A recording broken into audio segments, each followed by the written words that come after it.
देखभाल का कार्य सौंपकर तीर्थ यात्रा पर चले गए। अगले दिन भगवान कृष्ण को भोग लगाना है, जल्दी से खिचड़ी बना लेती हूँ। हाँ, ये रहा देसी घी और गुड़। लो, तैयार हो गई आपकी खिचड़ी की थाली। मैं ये रख रही हूँ, आपको जब भी भूख लगे आप खा लेना। मैं तब तक घर के काम निपटा लूँ।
भगवान खिचड़ी क्यों नहीं खा रहे हैं? थोड़ा गुड़ और घी ज्यादा कर देती हूँ। ये लो भगवान, अब मैंने इसमें घी और गुड़ ज्यादा कर दिया है, अब तो खा लो। पिताजी आपके भोग की जिम्मेदारी मुझे सौंपकर तीर्थ यात्रा पर गए हैं। अब वो कुछ दिन बाद आएंगे, तब तक आप मेरे हाथ का बना भोजन खा लीजिए। मुझे ज्यादा व्यंजन बनाने नहीं आते। ये खिचड़ी आपके लिए बनाई है, इसे खा लो भगवान। मैं आपसे विनती करती हूँ, ये खिचड़ी खा लो, वरना जब तक आप भोजन नहीं करोगे मैं भी तब तक भूखी रहूंगी। देख लो फिर, कर लो।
पर्दा करो, तभी मैं भोजन करूंगा। अरे हाँ प्रभु रुकिए, मैं अभी अपनी चुनरी का पर्दा करती हूँ, आप आराम से खिचड़ी खाओ।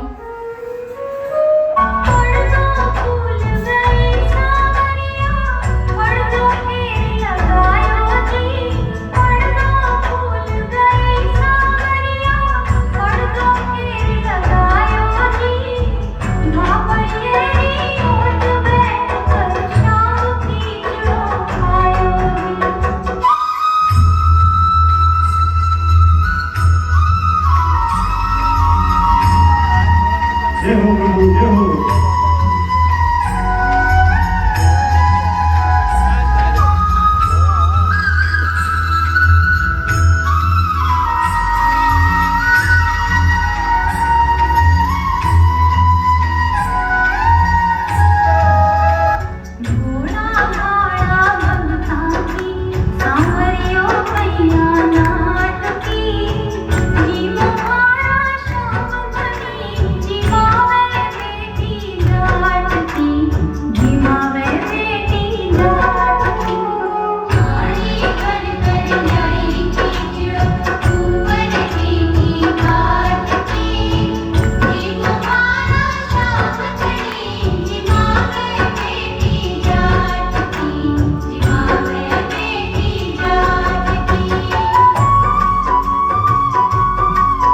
ये मीठी मीठी ताली बजा के सभी साथ में प्रभु को रिझाते हुए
कैसी है तू?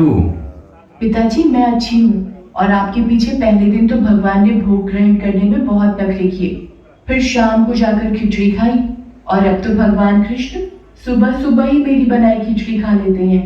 मैं सबसे पहले उन्हें भोग लगाती हूँ, जब वो खा लेते हैं उसके पश्चात ही दूसरे काम करती हूँ। हे कृष्ण मुरारी, आपकी लीला कौन जाने प्रभु। मैं तीर्थ यात्रा में आपको ढूंढ रहा था, आप तो मेरे घर में ही विराजमान हो। धन्य हो प्रभु, आपकी जय हो। बेटी कर्मा, तुम जैसी पुत्री को पाकर मैं धन्य हो गया। अब से तुम ही भगवान कृष्ण को भोग लगाना, वो तुम्हारा लगाया भोग बड़े चाव से खाते हैं। अब से तुम ही अपने हाथों से भगवान कृष्ण की सेवा करोगी बेटी। ये